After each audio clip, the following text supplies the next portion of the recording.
Hello everyone. You are sitting on my laptop. But today uh today's album of the day is a very funny, special, funny story. I accidentally got two of these album because I didn't know that I already bought one, so now I just have two. Um I might end up just giving it to one of my friends. I think I think I'm going to keep the one that was already unwrapped and just give my friend the wrapped one. I don't usually like to keep music like CDs in their wrap, but some person out there will probably see it and be like, anyways, I'm not even gonna tell a joke. Just kidding. I love my life. That sounded like a cringe edge lord from 2018 that just heard "Sad" by X. Anyways, today's album of the day is Sum 6 by Aerotype 11. I got this because I knew it was emo. Look at that cover. That's just 90s emo. That just is. I looked it up on Rate Your Music, and here we've got post-hardcore and emo and alternative metal. I'm like, I'm sold. I'm sold. So upon listen, because like with CDs, here's my take on like listening to music on CD. I refuse to listen to any CD that I get on like any streaming platform until I've listened to the CD. Cause like once I listen to the CD, I feel like I have more of an emotional connection to it, and especially if you can find ones that aren't super expensive, then you can find more of them and find more music that you might be more connected to, uh, because of the scarcity. And when I found this album, I looked at it. There was only a couple ratings. It was like 30 something when I first bought it, and I was the 41st. So let's talk about the actual music. So these guys sound like the Miracle of '86 or Braid, but less Midwest emo. They sound like Nirvana as well. Lots of grunge. A lot of alternative sensibilities.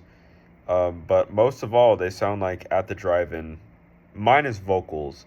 They don't really sound like At the Drive-In vocally.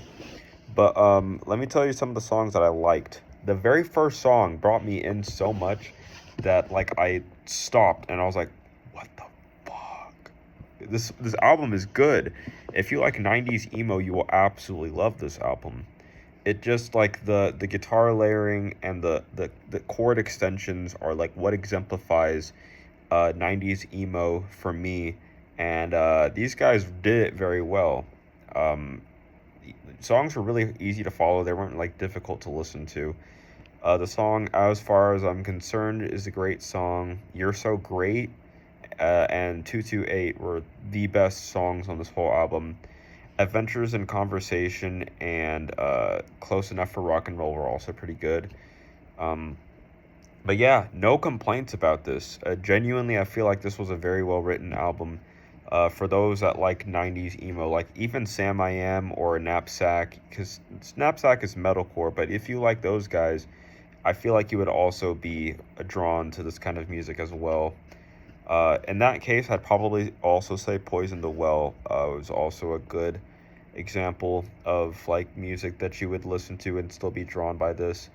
Um, but yeah, they also kind of sound like some other Midwest emo groups a little bit. These guys have a bit more edge, therefore I wouldn't really call them Midwest emo. That's kind of what separates Midwest emo from other emo styles, is like the lack of edge and lack of like screaming and shit, and also a lot of other things. But that's one of the things. Um, but yeah, there was nothing I didn't like about the album. There was nothing that I listened to and I was like, "Fuck, I don't want to listen to this." No skips. Like everything for me was a solid 8 out of 10. And then aside from like those three songs, uh, obviously tens. But yeah, um, I mean, you could also call it pretty standard post-hardcore emo from the 1990s. But even then, mm-mm. That I don't even think that's a good way to describe the music. The vocalist really does kind of sound like if you were to mix the vocalist of The Miracle of '86 and Nirvana together and then made them have a baby. Even kind of the singer for the Get Up Kids too, or the Appleseed Cast. Like, it just kind of sounds like that kind of music. It's some good shit. But yeah,